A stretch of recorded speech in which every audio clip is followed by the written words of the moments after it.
Hello, this is Erin with the Joy in Pens and Paper, and I am going to do the May 2025 currently inked.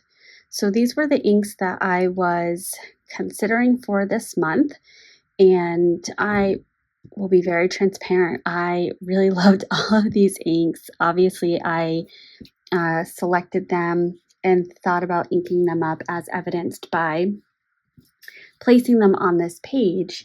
However, I could only pick a handful just because I tend to only ink up about 5 pens a month. Last month I did 6 though, so that's not a hard and fast rule. So of these really, really beautiful inks, I thought about the pens that I have wanted to write with because I haven't written with them in a while, or pens that I thought would be really good pairings or that brought me a level of excitement. And so I'm going to swatch the selection that I have made, or selections I have made. If you happen to have seen my shorts, you already know what's going to happen. I just decided, because I knew this video was going to be a little bit late, to go ahead and put together a few shorts and throw it on there. They're so quick and easy to put together. And I also think that there's a different audience that is going to like the short form content versus a longer conversation style content. So without further ado, the first pen that I wanted to write with, I really wanted to write with, was the Leonardo Momento Zero Kintsugi. This was an exclusive for Stilo and Steel collaboration with Leonardo, and it's based on the premise of an old art form where they would use gold to fill the cracks of broken ceramics and pottery. And even though it was a broken piece, the gold brought a different beauty to that piece that is, in essence, timeless. And so they have gold leaf in here to represent that gold filling of the cracks, and the message behind this pen is that there is beauty in mistakes, and I really appreciated that message. So when this launched, I believe this was the Thanksgiving Day pen or the Black Friday pen, and so this was one of my Christmas gifts this year. All right, so let me just do my little swatchy swatch. I'm going to do it just a little bit different just because I'm craving a little newness. So I'm just going to do that little box and color it in. This is an extra fine 14 karat gold nib because of the deal that Stilo and Steel had on this pen for the Black Friday sale. I was able to upgrade to the gold, and the price difference between gold and steel really wasn't much at that point. So, and it was within the budget that I had for Christmas. So Momento Zero Kintsugi, and like I said, it's an extra fine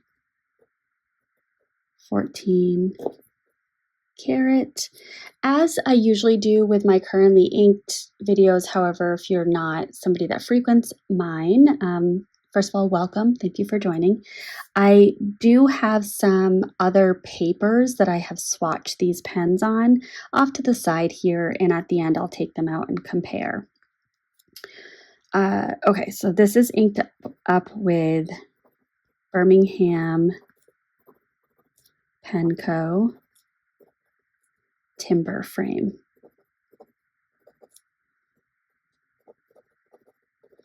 I ordered 5 inks from Birmingham Pen Co. a few months ago because if you hit $75, you get free shipping, and oftentimes I'm a sucker for that. So I was a sucker for that. And this is one of the inks that I picked up. It's similar to, here it is right here. It's similar to Distressed Leather. It's a little bit more on the yellow side than Distressed Leather. And it's a beautiful, beautiful brown. All right, next up. And just in case, Manda B from Inksplat, if you happen to be watching, I heard your comment in my head pretty much every single day since you posted it, even though it took me a bit to reply. I did read it, I think, right away. I really thought about, her comment was about choosing a pen, and I think the specific was from the beginning of my journey, but a pen that I really enjoy using was kind of the theme of the comment. And I thought about that quite a bit. So there's a few pens, 3, in fact, that I chose while thinking of that comment. So the first, and I mentioned this when I did my ink swatch page, I was really wanting to use the Bene Euphoria Iced Caramel Latte. I love this pen. It's a Goulet pen exclusive, but I purchased this secondhand from Charmaine Duloc here on YouTube. And I am so happy to have it in my collection. I feel very, very, very lucky. And to get it for slightly less, this was one that had sold out and restocked at least once, but I think more than once. And Charmaine happened to post it for sale at about the time that there was a restock. And so I was able to weigh my options, and I chose to get it secondhand. And it's a fine nib, which is what I would have wanted anyway.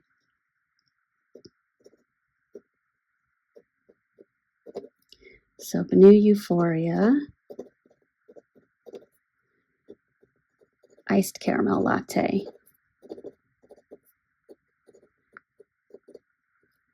Now, in my household, we are big fans of coffee, and we actually, during the pandemic, did a kitchen renovation and took a corner in our kitchen that was relatively non-functional, just the way it was laid out. That should be dusted truffle. That looks a little funny. Let me see if I can fix that a little bit. So Diamine dusted truffle. This was a segue sample that was provided to me by a viewer.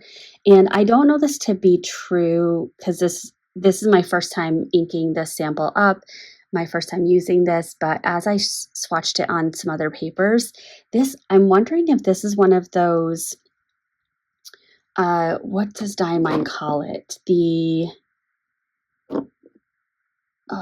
I've got some off to the side here. I'm wondering if I can find an example. The kind of extreme shimmer inks that have a very large amount of shimmer. Oh, of course I can't find. Yeah, nope, that's extreme sheen. Is it Star Bright? Maybe. Star Bright. Here's one, Star Bright. I'm wondering if Dusted Truffle is a Star Bright because the shimmer is really quite prevalent. Okay, going back to what I was talking about. So we did a renovation. There was a corner in our kitchen that was relatively non-functional. We had the door to our dining room here, and we had the door to our mudroom, go to the garage right here. So it's this little corner. And we put in a triangle countertop with some cabinets and shelving and made that a coffee nook and did some floating shelves up above to put the coffee mugs.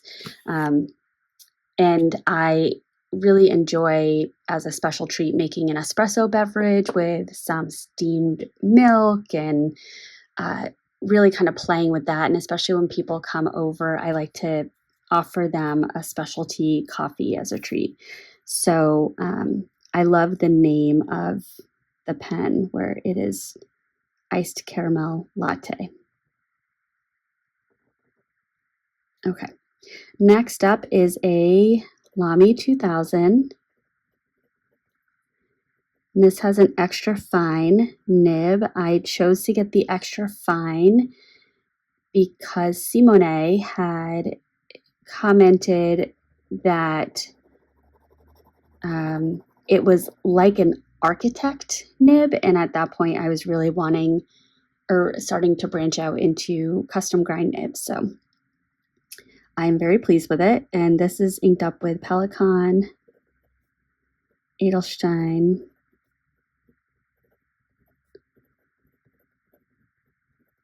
Moonstone. So there's that one. I did do a little expulsion of ink after inking it up that should, based on what I've read, help with a somewhat common issue that the Lamy 2000 has where it burps out ink.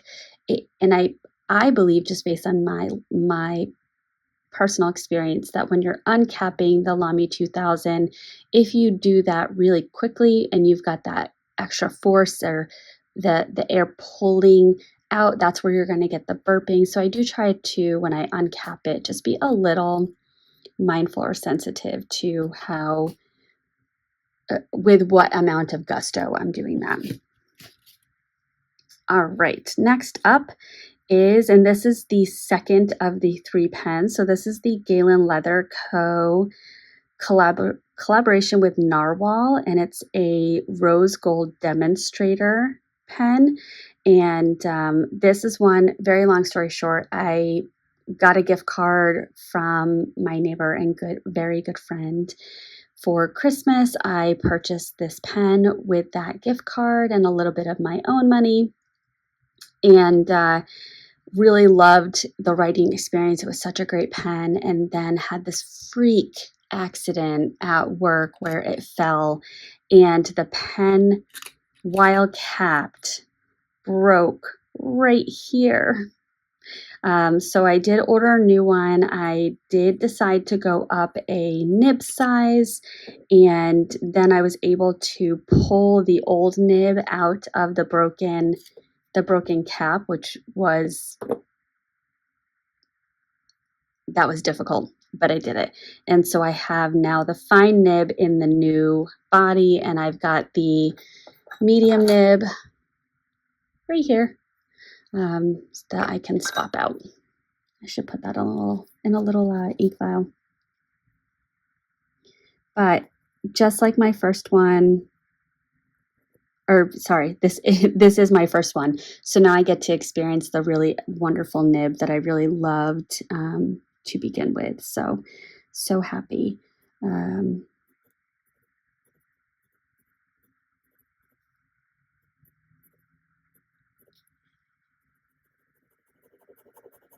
I don't know why I keep forgetting to color that in. Second time.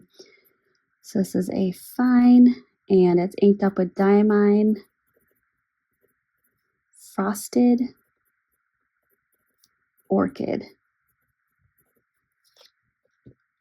And I do not often use a purple. I think the last time I used a purple, it was a very similar color. It was from the 2021 ink vent calendar, and it was called Harmony. I have since given that specific color away, but I had that inked up in a TWSBI Eco for months. Months. I think it was in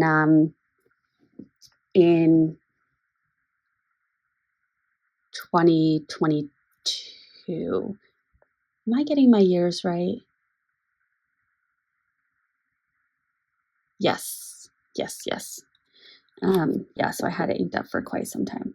Okay, the last of my 5 main pens that I have inked up, and I do have 2 that I call honorable mentions. They're ones that I have inked up off to the side, but they're not part of my 5 rotation. They are oftentimes pens that I am re-inking, or that the inking lasts for multiple months, and I'm not using it in my journaling, or I should say I'm not using it in my journaling. Sometimes I use it in my daily planner, but I have other purposes for those pens, and they tend to be black and gray for ink color. Okay, so this is the TWSBI Diamond 580. I believe that I actually ended up satiating on this pen because I had this pen inked up with the same ink for, gosh, it may have been, if not a year, close to a year. I had one of my best friends was getting married to one of my other really great friends, arguably another best friend, and I was the matron of honor in the wedding. And so for the duration of wedding planning and such, I had two pens inked up with colors that were from their wedding palette, and that was Diamine Storm and Pennsylvania Fieldstone. So I have, anytime that I've thought about bringing this pen back, I just kind of was like, eh. And now I'm ready. I'm ready to have this back in use. And in the very short time that I have had it inked up and done swatches, I am just thinking, gosh, I forgot how much I love this pen. It is an extra fine, but it's so juicy, which I love. And it really does well with this particular ink.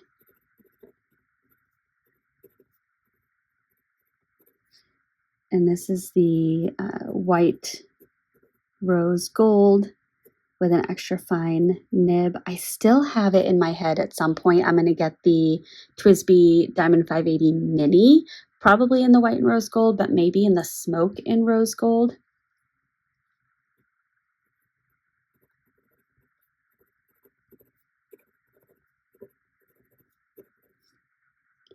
So this is Pennsylvania. I love this pen, and I love this ink. I love this pairing. Why did I stop? I don't know, but it is back. All right, now my two honorable mentions. I'm just realizing I'm not sure that I love the spacing that I chose because I am going to use this pen for my end of month pen and ink review, but I'll figure that out as the month goes on. It's going to be fine. All right. So the next one that's still inked up, but it is starting to get close to being empty at maybe a quarter, a little bit less than a quarter of a fill. And I did use a little bit of a brass shim through the tines, and I think it's perfect. In my pen and ink review, I was talking about how I felt like it was grabbing the paper fibers, and I was writing with it really tentatively. And I do think I still have a little tentativity left in my writing, but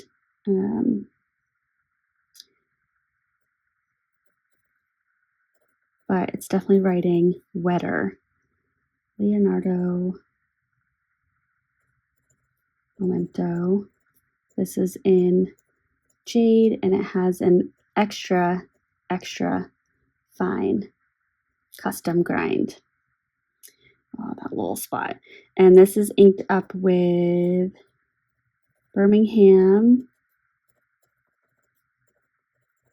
Penco. What is it? Is it Blast Furnace? Glad I checked.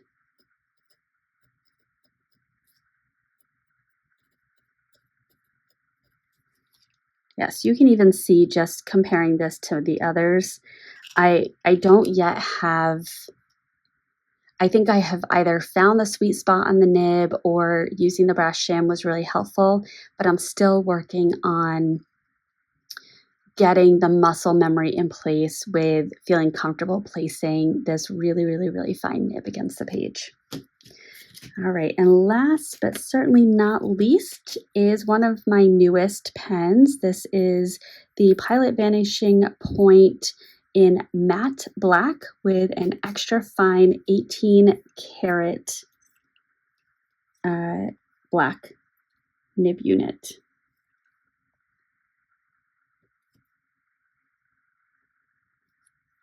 Now this one was inked up with a Pilot black cartridge, but I have officially, well, pretty much emptied that out, and the cartridge has a lot more ink capacity than the Con 40 converter, which is what comes with a vanishing point, and the ink capacity is one of the critiques of the Pilot vanishing point. So what I did is, with the tiniest little bit of remaining black ink from the Pilot cartridge, I just used a what is it called, syringe, and put in Diatramentus document ink black, because I wanted a black that was permanent.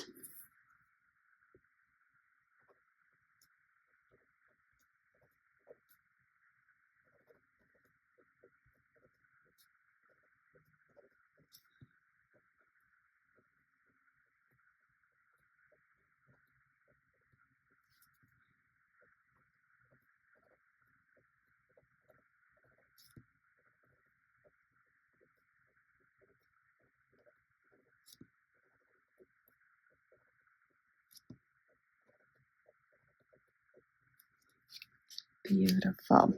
Okay, so this is my currently inked for May of 2025, and I am so excited to get to writing with these pens, get to journaling with these pens.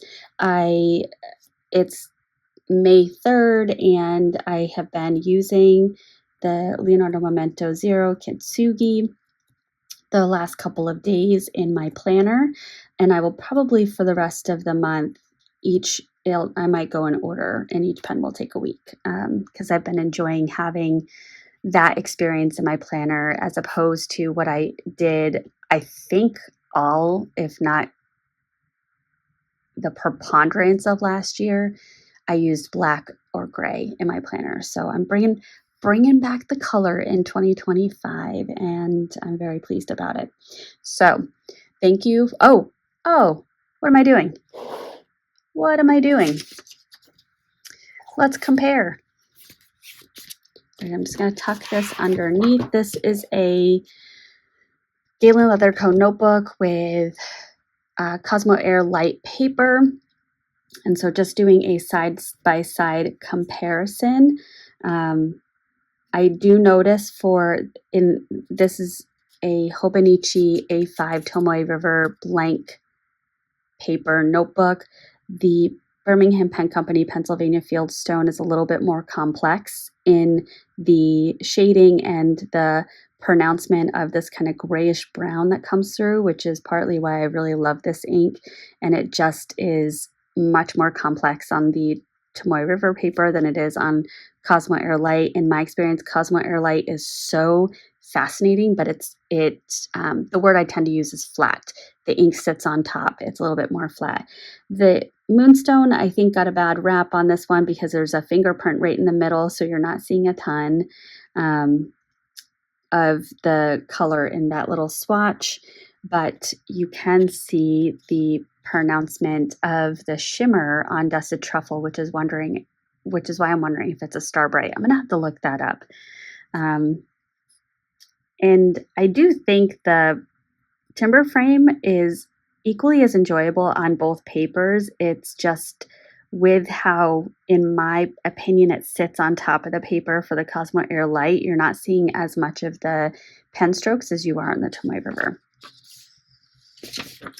All right, now this is Clairefontaine Rhodia paper. And one thing that I did notice is there was a little ink flow right in the middle of this swatch, and it started to pull at the paper because, of course, I went over that spot a few times.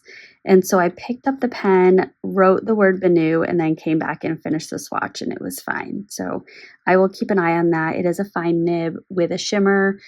It wouldn't be surprising if there was a little bit of clogging, but outside of that one moment, it's going pretty good. Timber frame seems a little bit more of a brighter color in this little swatch here than it does on the Tomoe River, and certainly then on the Cosmo Air Light. And again, the Pennsylvania Fieldstone is not as fun. So, and then last I have Life Bank paper. And this is a slightly off-white color. So it's actually between, let me just remove this so you can see this better. We've got the stark white of the Clairefontaine Rhodia, and then this is actually a little bit of a cream. The other three are all creamy. But there we go. Again, lining them up. The only difference that I'm seeing, actually not a ton. It's looking like it probably would have been maybe if I had done this little swatch differently and allowed the ink to pull a little bit more, and I certainly wasn't an intentional thing, but perhaps that's what I did here. But it looks like this would be fairly similar. I did run out of space for writing the whole word of Pennsylvania Fieldstone, and when I did my shorts, this was the paper that I used, was the Life Bank paper. So, all right, with that, I am going to sign off. If you made it to the end, thank you so much. I really appreciate that. Feel free to give this video a like, leave me a comment. I love getting comments, and I will see you in the next one.